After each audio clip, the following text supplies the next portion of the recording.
Bine v-am găsit, bine v-am regăsit, dragilor din Vărsător, oriunde v-ați afla. Bine ați venit tuturor pe canalul meu, Tarot Flor de Loto. Eu sunt Nina, pentru cei care nu mă cunosc, și ca de fiecare dată mă bucur să vă am alături atât pe dragii mei abonați, cum de asemenea și pe toți cei care poate sunteți pentru prima oară aici pe canal. Azi voi face lectura generală pentru luna iunie, așa că, dragilor, toți cei care aveți soarele, luna, Venus, ascendentul sau oricare alt aspect astral important pentru voi din harta voastră natală și care are legătură cu zodia Vărsător, atunci această lectură este de asemenea și pentru voi. Desigur, dragilor, nu trebuie să uitați un lucru important de care eu vă rog să țineți cont, și anume faptul că voi vă decideți viitorul prin deciziile pe care le luați. Fiind o lectură generală, vă rog din suflet să luați decât acele mesaje care rezonează cu voi, iar restul lăsați-le să zboare în univers, pentru că sigur sunt pentru alte energii care într-o mai mică sau mai mare măsură au o legătură cu zodia Vărsător. Bun, cei care deja mă urmăriți de ceva vreme, știți că am scos câte o carte pentru fiecare săptămână a lunii iunie.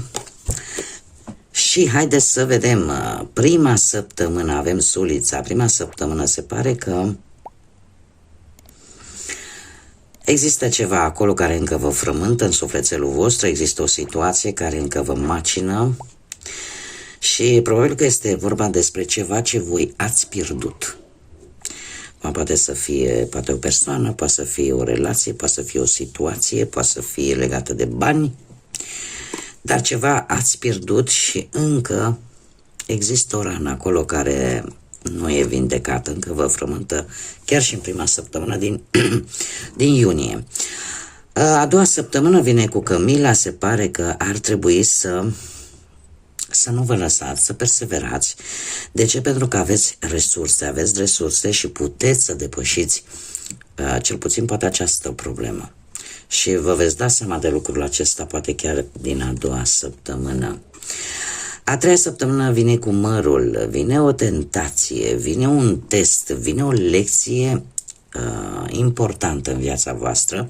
În a treia săptămână poate că sunteți tentați să faceți ceva mai puțin obișnuit, ca să zic așa. Cea de-a patra săptămână avem ciocănelul acela care îl folosesc judecătorii și mare grijă cu această tentație, dragilor. Mare grijă cu această tentație, pentru că vă poate duce chiar la probleme cu legea sau la implicarea legii. Așa că mare atenție. Aici mi-apare o implicare a legii. Poate să fie legea, în primul și în primul rând, legea noastră terenală a oamenilor de aici, de pe pământ, sau poate să fie și legea astrală. Vorbim de karmă. Da? Așa că mare grijă la ce tentații veți fi supuși și la cât de rezistenți sunteți în ceea ce privește această testare pe care o veți primi în a treia săptămână. Ceva vă va tenta și nu știu dacă e tocmai atât de ortodox pe cât pare sau atât de bun pentru voi de cât pare. Haideți să vedem ce ne spun runele.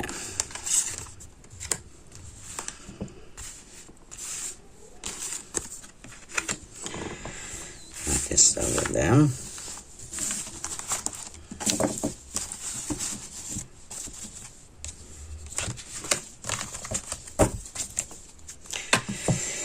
Și avem, foarte interesant, dragii mei dragi, îl avem pe Raido. Raido care îmi spune că cu ceva timp în urmă, ori ați făcut vreo călătorie, ați fost în mișcare așa, ori ați avut un mic progres, o mică evoluție.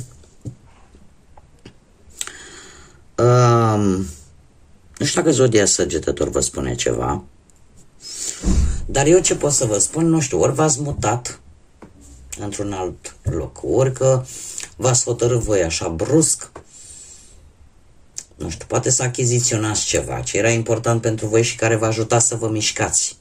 Poate vreo mașină, un mijloc de transport. Sau poate pur și simplu ați avut o situație care a necesitat atenția voastră. De ce? Nu știu, vreo veste neașteptată, foarte rapidă, care v-a cam dat un pic, v-a pus în situația de a lua o decizie la modul foarte hotărât.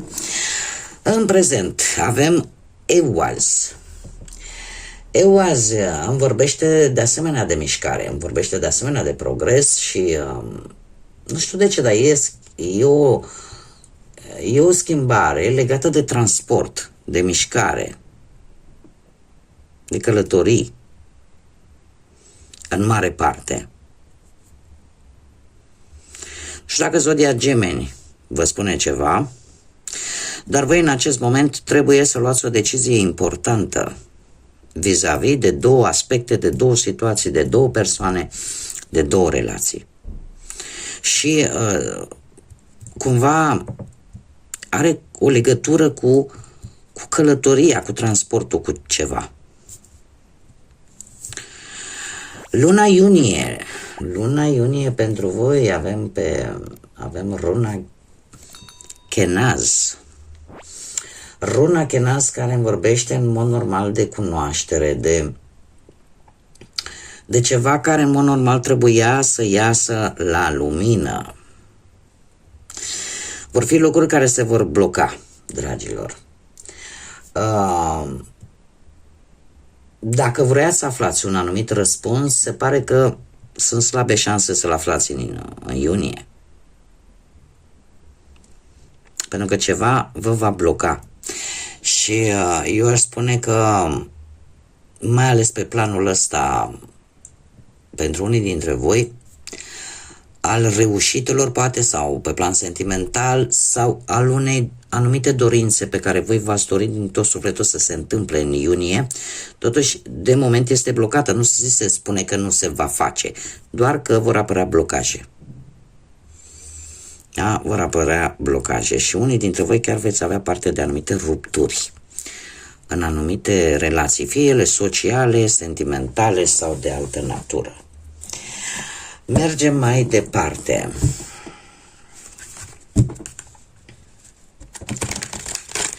Haideți să vedem ce ne spune tarotul pentru dragii mei din Vărsător în luna iunie sau pentru toți cei care aveți o conexiune importantă cu această zodie.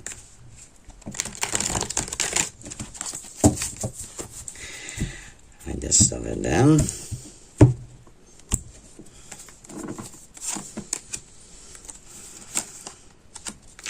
Pe plan profesional, dragii mei, lucrurile s-au mișcat destul de greu. Nu știu dacă zodiile de pământ vă spun ceva, Taur, Fecioară sau Capricorn, dar ați avut un moment în care poate ați fi vrut să schimbați jobul sau ați început destul de răbdători să căutați în locuri unde voi știați cel mai bine să faceți activitatea respectivă. Ați avut destul de multă răbdare din punct de vedere profesional, poate cu oameni cu care lucrați. Ați avut un comportament destul de responsabil, ați căutat să aveți un loc cât mai sigur, da?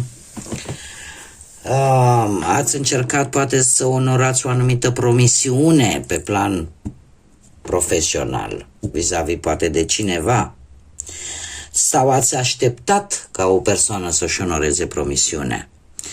În prezent, într-adevăr, mie mi-apare un nou început, mi-apare o nouă șansă, un nou job, dar în același timp, uitându-mă la următoarea carte care reprezintă luna iunie, avem turnul. Și turnul îmi spune că ar trebui să fii un pic mai precaută, să nu comiți greșeli, pentru că asta te pot băga în niște conflicte ori cu șefii, ori cu cineva important. În acest moment, unii dintre voi sunteți în faza de început ceva a unei schimbări. Indiferent că e la jobul vostru care l-ați avut de ceva vreme sau la un nou job. Este un început promisător. Doar mare grijă. Nu, cum să spun eu, ar trebui să fiți un pic mai atenți la ce se întâmplă în jurul vostru, pentru că toată această șansă se poate dărâma în luna lui iunie. Nu știu, va trebui să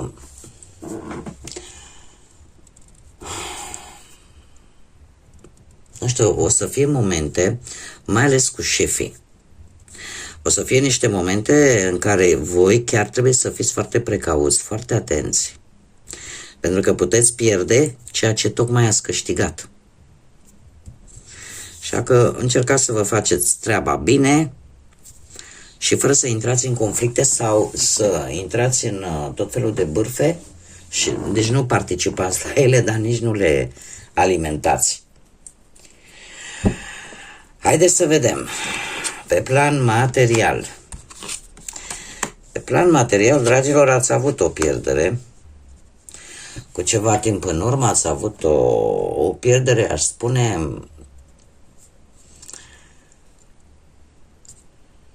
cumva, ați făcut voi o alegere un pic mai rea, ca să zic așa, și au apărut și consecințele.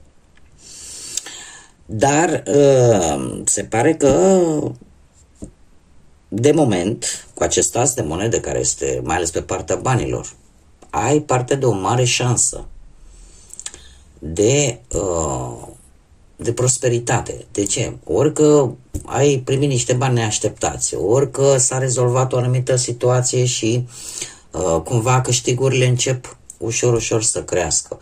Ori că ți-a venit brusc o idee care ți-a adus un câștig în plus. Cert este că aici apar bănuți. Luna lui iunie, ce ți se cere? Ți se cere echilibru cu acest doi de monede pe partea asta a bănuților. Într-adevăr, e bine să fii foarte atent la ce bănuți îți intră, la ce bănuți ies din casă, în așa fel încât să le poți ține în echilibru. Nu va fi ușor pentru unii dintre voi să faceți acest lucru, dar nu imposibil. Da? Pentru că se pare că e ceva ce și voi vă doriți să fie un pic de echilibru, mai ales pe partea asta financiară, și eu aș spune că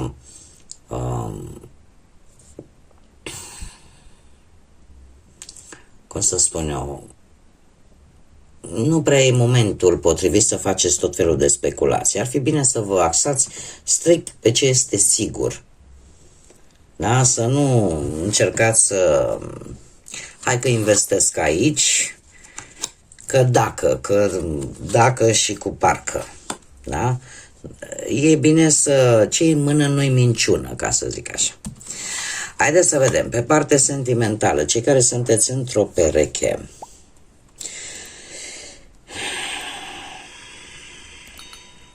Dragilor, voi ați traversat, cei care sunteți deja poate într-o relație sau vă considerați încă într-o relație, din câte văd eu aici.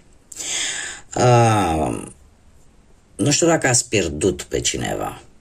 Și când spun ați pierdut, mă pot referi în sensul că ați pierdut, nu se mai află în planul acesta terenal, se află într-un plan astral, sau pur și simplu cineva a ieșit din viața voastră. De ce spun acest lucru? Pentru că Cinciul de Cupe este cartea care denotă foarte multă durere. Foarte multă durere, atât de apăsătoare ca un doliu pentru unii dintre voi, de care ați avut parte într-un trecut nu foarte îndepărtat. Acest 5 de cupe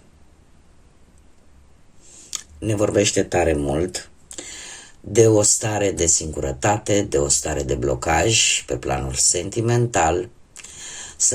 Ați fost destul de blocați în imagini din trecut, în situații din trecut. A fost ceva ce nu ați putut să lăsați foarte ușor în urmă, poate ați avut o stare de vinovăție, poate nu ați putut vedea că există totuși viață și după aceste situații, din păcate, negative cu care ne putem confrunta. Poate ați reușit sau nu să vă iertați sau să iertați pe altcineva. Cert este că în prezent, cu acest as de spade, cumva se află un adevăr. Se află un adevăr care, așa cum o mai spun de fiecare dată la această carte, vine cu două tăișuri. Ori pe voi acest adevăr vă ridică, vă aduce claritate și vreți să abordați viața într-o manieră cu totul nouă, într-un nou stil, să vă faceți un nou proiect de viață, sau avem reversul medaliei, în care ori puneți punct, desigur, puteți pune punct la aflarea acestui adevăr, cumva toate aceste lucruri poate să dispară. Dom'le, am aflat, gata, am pus punct și la revedere. Sau, cum am mai spus, apare acea idee de a te răzbuna. Poate. Acum, luna iunie pentru voi, dragilor. Luna iunie foarte interesant. Vine cu acest 7 de spade. Dragilor, trebuie să vă spun că încrederea este crucială. Și dacă voi considerați că, domne, știi, am aflat adevărul ăsta, dar eu totuși vreau să mai aștept, eu totuși vreau să văd până unde se merge, pentru că e vorba de niște trădări. Adevărul ăsta pentru unii dintre voi reflectă o trădare, o minciune. Da? Cum să spun eu? Te pune în situația de victimă, poate. Sunt persoane în care v-ați pierdut încrederea, nu mai puteți avea aceeași încredere respectivă a persoanei, dar unii dintre voi veți decide să așteptați. În ideea că lucrurile se vor rezolva. Eu pot să vă spun un lucru. Pentru unii dintre voi, toată această așteptare va duce decât la o atracție strict fizică și nimic mai mult. Dacă asta căutați, nu e niciun fel de problemă. Dar, de asemenea, această așteptare pe care voi poate sunteți dispuși să o faceți, poate să vă aducă și să vă facă să vă dați seama că totuși, odată încrederea pierdută, este foarte greu de recuperat. Asul ăsta de bâte îmi spune că există șanse, este adevărat. Dar mie mă apare aici o iubire în secret.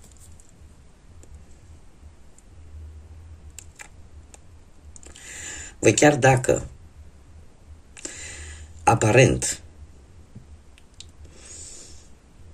veți arăta sunt rănit, sunt rănită, nu mai vreau, mi-am pierdut încredere, totuși voi încă veți iubi în secret și veți fi atrași în permanență, cel puțin din punct de vedere fizic. Chimia va fi una destul de mare, iar pentru că asta am spus-o, pentru cei care totuși au trecut printr-o separare, dar nu a murit nimeni, dar pentru cei care au pierdut pe cineva drag, că trebuie să fac lucrul ăsta și pentru voi, faptul că voi vă clarificați în acest moment anumite situații legate de durerea asta prin care treceți, o să vă ajute pe viitor să fiți, cum să spun eu, nu știu, posibil să apară cineva care să fie interesat de voi de-a lungul lui iunie, de care să fiți atrași din punct de vedere fizic în primă fază, fără sentimente, fără prea multe emoții, ca să zic așa, dar va fi o atracție foarte mare din punct de vedere fizic. O veți face, cum să spun eu, fără să aveți prea mare încredere. Adică totuși rana asta de aici încă persistă și va fi greu cu cei care se regăsesc în această situație. Va fi un pic cam greu. Și e posibil să, cum am mai spus, pierderea asta pe care voi ați avut-o să vă facă să nu prea mai aveți încredere așa în toată lumea. E ca și cum mai spune, eu am avut încredere decât într-un singur om și nu mai pot să fiu cu altcineva. Dar știți cum e? Dați-i timpului timp, pentru că timpul le vindecă pe toate. Timpul le vindecă pe toate. Haideți să vedem cei care sunteți singurei. Singurei poate de prea multă vreme din diferite situații. Și avem așa un 6 de spade. Dragilor, voi v-ați luat inima în dinți așa și domne, ia stai așa că eu vreau să mă duc și către alte zări, să fac în alt fel, doar să apară iubirea în viața mea. Trebuie să vă zic, dragilor, că a avut succes. Ideea voastră pe care ați pus-o în aplicare cu ceva timp în urmă, nu foarte de mult, a avut succes. De ce? Pentru că am un 6 de bâte. Un 6 de bâte care îmi vorbește de iubire. Iubire care vine în viața ta cu cineva pe care e posibil să-l fi iubit în secret sau cu care poate ai visat, fără să-ți dai seama, fără să știi. Și în felul ăsta, luna iunie, pentru voi, dragilor, avem roata norocului. Se pare că lucrurile se vor schimba la 180 de grade în viața voastră și haideți să vedem. Chiar dacă o să vă sperie, voi trebuie să mergeți înainte. Nu știu dacă Zodia Pești vă spune ceva, dar ceea ce se va întâmpla în luna iunie, pe plan sentimental, pentru cei care sunteți și vă considerați singuri, pentru că e o mică mare diferență, trebuie să vă spun că toată această schimbare bruscă care vine pe plan sentimental în viețile voastre vă va speria un pic. Ori vă va speria, ori vă va face mari iluzii. Apare acea teamă de necunoscut, apare, cum să spun eu, acea iluzie pe care și le face oricare, nu? În momentul în care redescoperă iubirea și apare o ușoară indecizie, cumva parcă nu știi clar, așa foarte exact ce cauți tu de fapt, dar este perfect normală. Da? Este perfect normală și bine ar fi să vă folosiți tare mult intuiția în această lume, în această lună, iunie. Ea vă va ajuta un pic să vă dați seama de fapt ce căutați voi la o altă persoană, în sensul că ce principii, cum vedeți voi relația cu cineva nou. Trebuie să vă spun, mie mi-apare cu succes o acțiune pe care voi ați făcut-o cu ceva timp în urmă, o călătorie, ceva undeva, ați schimbat ceva și ceva succes ați avut. Ce este foarte interesant, nu îmi apare încă persoana. Acum e posibil să fi avut succes și voi încă să nu procesați acest lucru. Dar mie acest 6 de bâte îmi spune că iubirea totuși există. E posibil pentru unii dintre voi chiar în acest moment. Este cineva pe care voi l-ați iubit în secret sau este cineva la care voi v-ați gândit sau pe care l-ați visat și care va aduce o transformare, o schimbare la nivel karmic, la nivel de destin în viața voastră. Nu știu dacă are sau nu legătură cu Zodia Pești, dar eu îmi fac datoria să vă spun. Este cineva posibil dintr-o zodie de apă. Cineva foarte empatic, cineva care atunci când iubește o face cu toți porii. Haideți să vedem ce situații necunoscute pot apărea. Și avem oglinda cu fantome, dorințe ascunse, temeri și potențial. Avem nevoie să facem față acelei lumi interne, interioare din noi.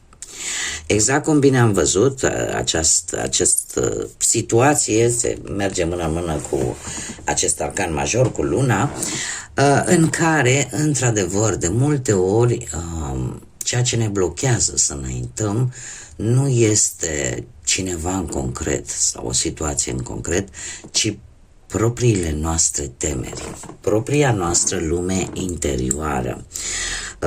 Acum depinde de noi, pentru că asta, de fapt, cu acest mesaj, cu această situație necunoscută, ne vorbește această carte, toate acele dorințe ascunse, toate acele temeri, frici, le putem transforma în potențial. Și de multe ori este necesar să facem față propriilor noastre frici, propriei noastre lumi interioare. Dacă noi nu o facem, cei din exterior nu o pot face dacă noi nu începem să lucrăm cu toate aceste temeri, cu toate aceste frici și să încercăm să ni le învingem, pentru că în felul ăsta devenim mult mai puternici, în primul rând, noi înșine. Este un mesaj foarte puternic, o conotație foarte puternică și eu sunt sigur că a ajuns la cine trebuie. Haideți să vedem ce ne spune și înțelepciunea naturii pentru voi, dragilor din Vărsător, sau cu legături puternice cu această zodie. Pasiune și energie. Și avem focul. Dragilor, e timpul să aprinzi acea pasiune pe care o ții în interiorul tău. Lasă ca această flacără să-ți lumineze, să-ți lumineze entuziasmul propriei tale vieți și în felul ăsta să te ajute să atingi acele planuri, acele dorințe pe care tu le ai. Dă drumul tuturor grijilor și efectiv focusează-te pe tine și pe ceea ce tu iubești cu adevărat. Este un îndemn de a nu vă mai pune frâne, de a nu vă mai reține atunci când simțiți nevoia să fiți mai expansivi. Este foarte interesant, pentru că în general Vărsătorii sunt, ca și zodie, o zodie foarte rebelă. E o zodie care, cum să spun eu, care nu poate fi dominată, pentru că îi place libertatea. Și se pare că unii dintre voi, în ultima perioadă, ați pierdut, poate din aceste caracteristici atât de importante ale acestei zodii, ale Vărsătorului, pentru că Vărsătorul este supranumit, ca și fiecare altă zodie are cât o poreclă, ca să zicem așa, rebelul zodiacului, cel care luptă pentru libertate, pentru dreptate, deci voi vă valorați libertatea, da? Și de multe ori nu prea faceți conexiuni foarte profunde, emoționale, tocmai pentru că nu vreți să fiți răniți. Dar totuși vine un moment în care trebuie să scoateți, să ieșiți din această stare, poate a unor de blocaj, să scoateți pasiunea, să scoateți energia și să o transformați în, cum să spun eu, în putere, în așa fel încât să obțineți ceea ce voi vă doriți cu adevărat. Bun, dragii mei, cam atât am avut pentru voi. Eu vă mulțumesc din suflet pentru prezență, mulțumesc din suflet, desigur, pentru aportul vostru prin intermediul comentariilor, distribuirilor, like-urilor, faptului că v-ați abonat. Eu vă aștept cu mare interes și la următoarea lectură și, desigur, vă doresc ca luna iunie să vină cu foarte multă putere, cu foarte multă energie pozitivă, în așa fel încât să vă simțiți așa cum sunteți, liberi și independenți. Cei care își doresc, desigur, acest lucru, să depășiți orice frică, orice teamă și în felul ăsta să vă regăsiți pe voi. Așa că până la următoarea lectură, numai bine vă doresc și să fiți iubiți, dragilor.